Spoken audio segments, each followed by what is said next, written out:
नाजरीन, सिंध हुकूमत ने जुल्फ़िकार अली भुट्टो की 46वीं बरसी पर एक बड़ा ऐलान कर दिया।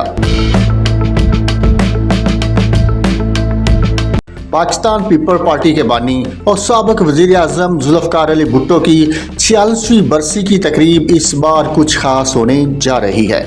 उनकी बरसी हर साल बड़े जोश और जज्बे के साथ मनाई जाती है, लेकिन इस बार हुकूमत सिंध ने एक अहम फैसला किया है जो सबकी तवज्जो का मरकज़ बन चुका है। सिंध हुकूमत ने 4 अप्रैल 2025 को जुल्फ़िकार अली भुट्टो की बरसी के मौका पर सूबे भर में आम तातील का ऐलान किया है। चीफ सेक्रेटरी सिंध की जानब से जारी करदा नोटिफिकेशन के मुताबिक सूबे के तमाम सरकारी दफातर, खुद मुख्तियार इदारे, कॉरपोरेशन और मकामी काउंसिलें बंद रहेंगी। पीपल पार्टी गड़ी खुदा बख्श में जुल्फ़िकार अली भुट्टो की बरसी पर ताज़ीती इज्तिमा भी मुनक्कद करेगी, जिसमें मुल्क भर से कारकुनों और हामियों की बड़ी तादाद शिरकत करेगी।